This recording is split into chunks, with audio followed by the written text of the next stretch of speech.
দুঃখের বিষয় আমি এক্সাইটমেন্ট দেখাতে পাচ্ছি না, কারণ আমার শরীর খারাপ রয়েছে, কথা বলতে পারছি না, অনেক কষ্ট করে ভিডিওটা বানাচ্ছি। যাই হোক, তো সাকিব খানের ঈদে মুক্তি পাওয়া সিনেমা বরবাদ, তার প্রথম গান চলে এসছে, গানটার নাম হচ্ছে দ্বিধা। এখানে আমরা সাকিব খানের সাথে ইদিকা পালকে দেখতে পাচ্ছি। তো এই জুটি আমরা আবারও দেখতে পাচ্ছি। আবারও কেন বললাম, কারণ তোমরা জানোই সাকিব ইদিকার জুটি মানেই প্রিয়তমার জুটি, সেই ব্লকবাস্টার, সেই সুপারহিট জুটি। মানে তাদেরকে অন স্ক্রিনে এত সুন্দর লাগে, সত্যি দারুণ লাগে।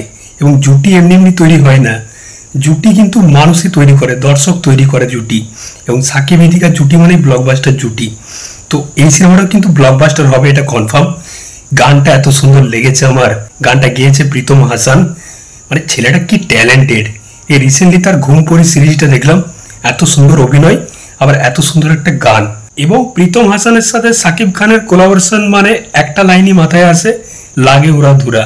তুফান সিনেমার এই লাগে উড়া ধুরা গোটা বাংলাদেশে উড়া ধুরা লাগিয়ে দিয়েছিল, এবং আমাদের এপার বাংলাতেও উড়া ধুরা লাগিয়ে দিয়েছিল। দারুণ গান ছিল, একদম পুরো আইটেম সঙ্গের দিক থেকে সলিড গান ছিল।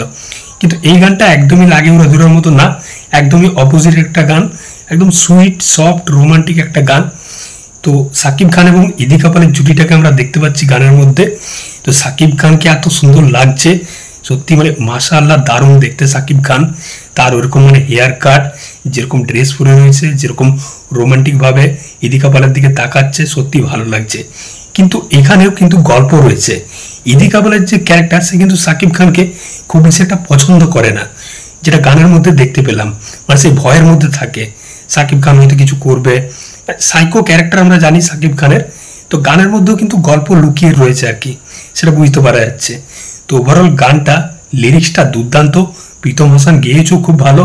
এবং এই গানটা একবার শুনলেই যে ভালো লাগবে এরকমটা না, দু তিনবার শুনবে দেখবে লাইনগুলো খুবই ক্যাচি লাইন।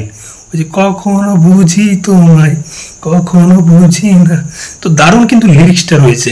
এবং সত্যি এই সিনেমাটাতে খরচা করেছে প্রোডাকশন হাউস, সেটা বুঝতে পারা যাচ্ছে। যেরকম স্কেল রয়েছে, যেরকম জায়গাগুলোতে শুটিং হয়েছে, ঝাঁ চকচকে লাগছে পুরো একদম দেখতে কিন্তু।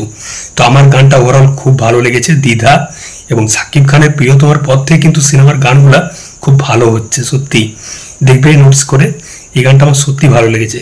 তোমাদের কেমন কি লেগেছে অবশ্যই জানিও। চললাম, আবার দেখা হচ্ছে পরের ভিডিওতে। চ্যানেলে নতুন হয়ে থাকলে অবশ্যই সাবস্ক্রাইব করে যাও বস। Take care.